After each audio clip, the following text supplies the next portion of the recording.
তো অনেকদিন আমরা ভিডিও করি নাই, আর আজকে ভিডিওটা করা আপনাদের একটা দুর্ঘটনার কথা জানানোর জন্য। এই দুর্ঘটনাটা ঘটেছে 24 তারিখে 5:30 নাগাদ। আমার শ্বশুরমশাই আমাদের সবাইকে ছেড়ে চলে গিয়েছে। তো আমি সাধারণত আপনাদেরকে আমাদের সুখের দিন বা আমাদের আনন্দের মুহূর্ত এগুলো আপনার সাথে শেয়ার করি। কখনো আমি চেষ্টা করি যে আমাদের খারাপ সময়, খারাপ মুহূর্ত, খারাপ কিছু আপনাদের সঙ্গে শেয়ার না করতে। তো আপনাদের না জানলে তো আপনারা জানতেই পারবেন না। আপনারা হয়তো অনেকে আমাদের অপেক্ষায় বসে আছেন যে কেন ভিডিও আসছে না, কেন ভিডিও আসছে না, এতদিন কী হলো হঠাৎ। অনেক আছেন আমাদের অনেক ভালোবাসেন, সুখ দুঃখে আমাদের সাথে থাকেন। তো তাই ভাবলাম যেটা আপনাদের জানানো উচিত। তো যে কারণে তনু এখন আমাদের কাছে নাই। তনু এখন পানাগড়ে আছে, ওইখানেই আছে। আমাদের বাড়িতে তেরাত্রির কাজ হলো পরশু দিন। মানে মেয়েদের যে শ্বশুর বাড়িতে যে কাজটা হয়, কিছু নিয়ম কানুন থাকে। চতুর্থতে না, 4 নম্বর দিনে ও 4 দিন এখানে ছিল। তারপর ওকে কালকে না, হ্যাঁ কালকে দিলাম না,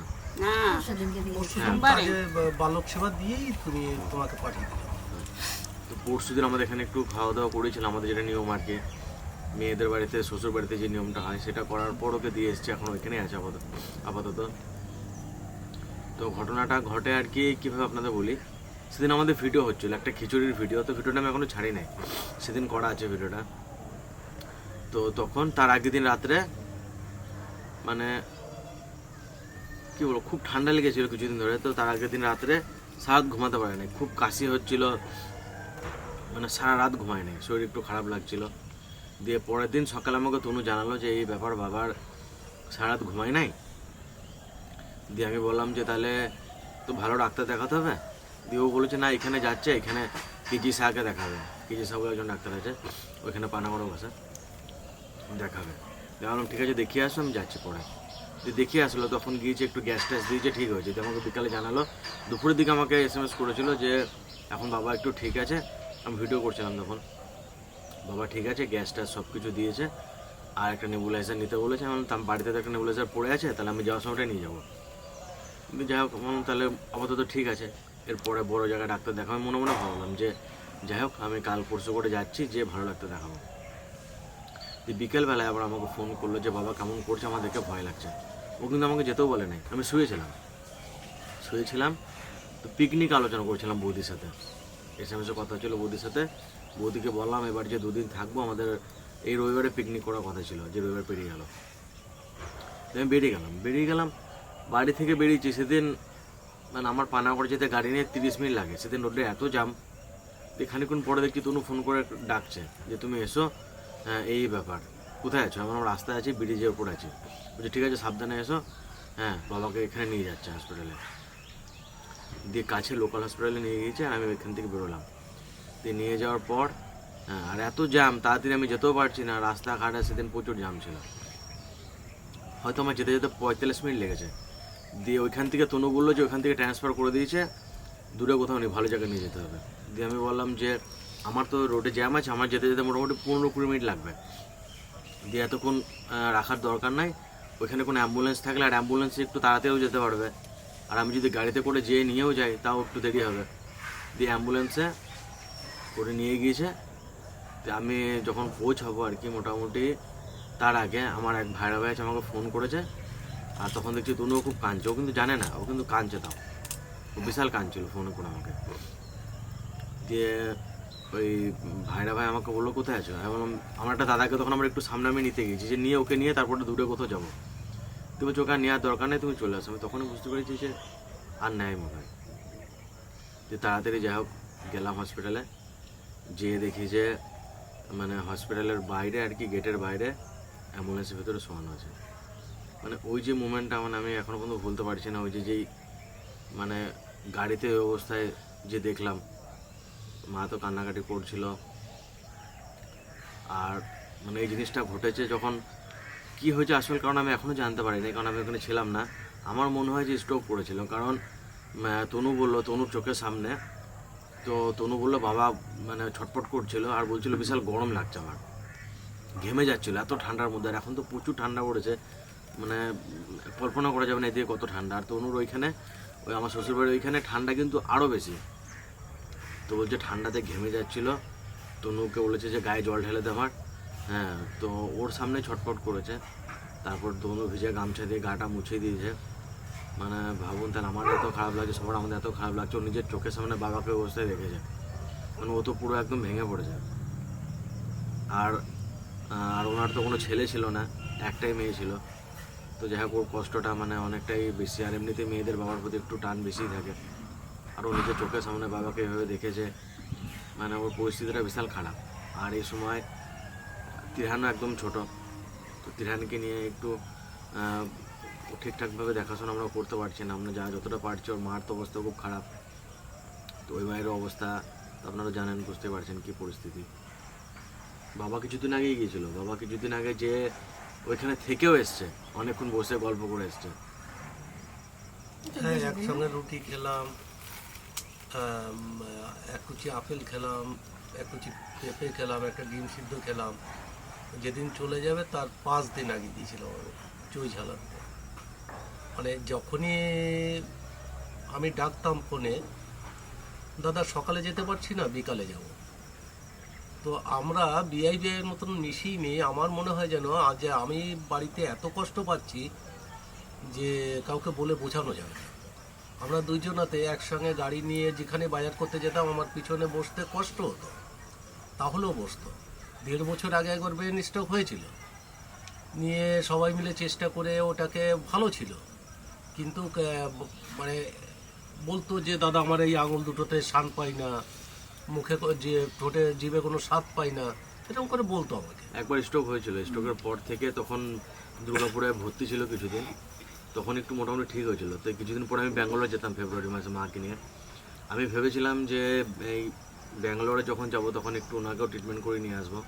সেদিন তনু যখন আমাকে ফোন করলো, আমি গাড়িতে যেতে যেতে ভাবছি যে এখন তো ঠান্ডা পড়েছে, টোটো চালাই, সকালবেলায় গাড়ি নিয়ে বেরোয়, মানে ঠান্ডার মধ্যে একটা কষ্টের ব্যাপার। আমি মনে মনে ভাবলাম যে ভালো জায়গায় ডাক্তার দেখাবো, ঠিকঠাক করে বলবো যে এখন শীতকালে কাজ করা দরকার নেই, বাড়িতে বসে থাকো।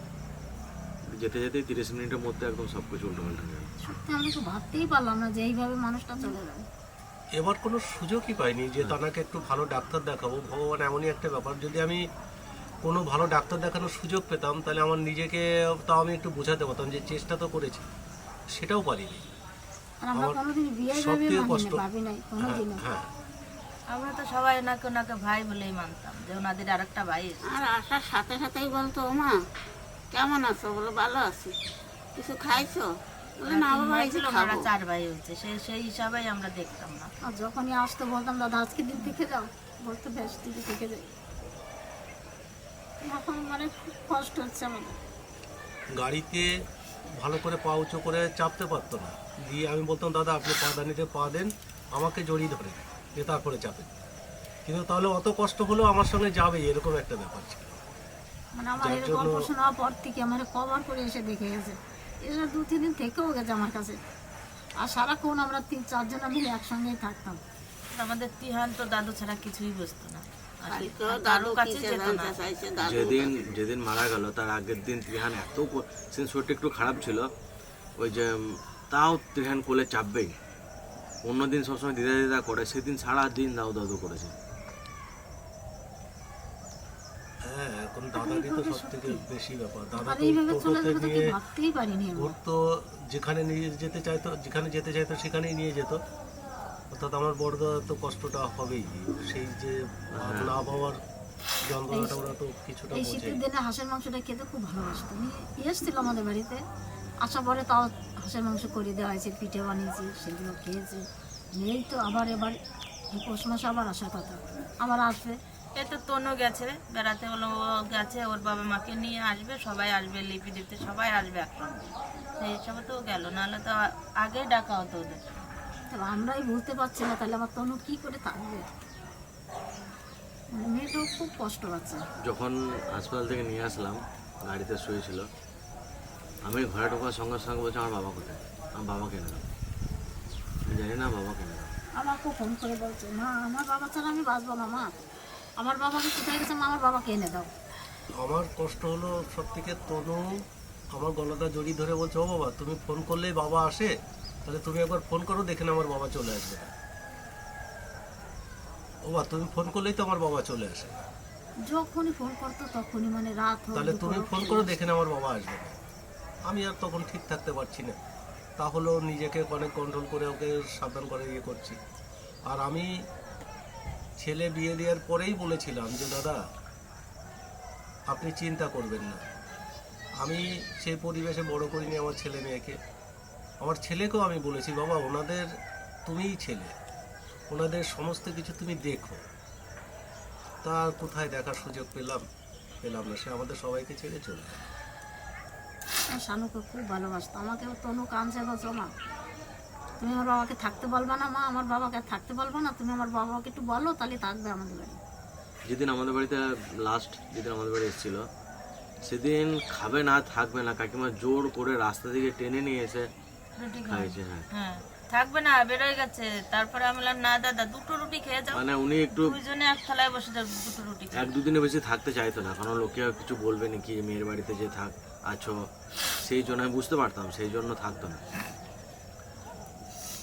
মানে একটু চাইতোই না, আমরাই জোর জবরদস্তি করে রাখতাম।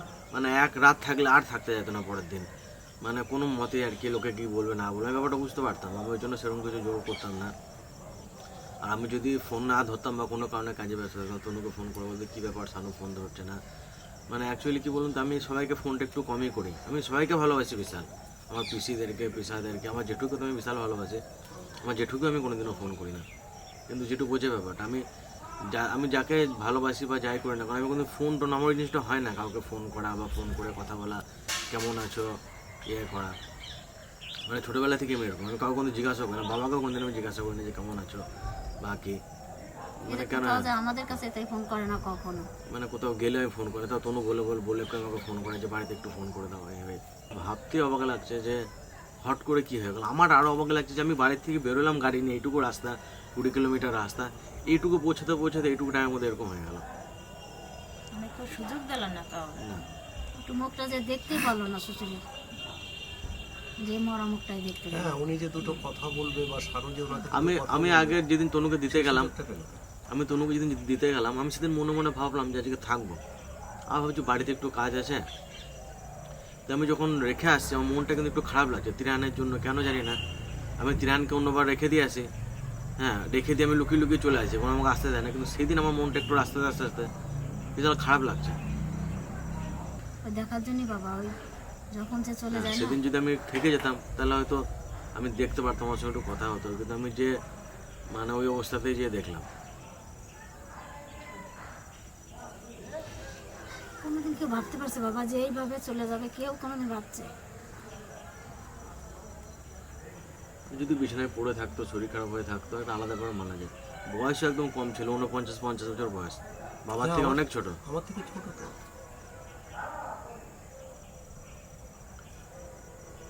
আর তনু এই বয়সে বাবাকে হারালো। তিহানের কথাটা ভেবে আমার খারাপ লাগে সবচেয়ে, যে এই বয়সে ওর মানে এত ছোট, এখন দাদুর ভালোবাসা পেতো, দাদুর সঙ্গে ঘুরতো খেলতো। এই বাড়িতে এলে বাবা গাড়ি চালাতো, ওই বাবা পিছনে বসে থাকতো, তিহান মাঝে দাঁড়িয়ে থাকতো, স্কুটি নিয়ে সারাদিন ঘুরে বেড়াতো। ওই বাড়িতে গেলে দাদুর সঙ্গে টোটোতে চেপে ঘুরে বেড়াতো। একটা যে দাদু ভালোবাসা ছেলেটা হারিয়ে গেল, একটা দাদু বাড়ি যাওয়া, একটা আনন্দ, ওই জিনিসটা ওর জীবন থেকে চলে গেল এই বয়সে।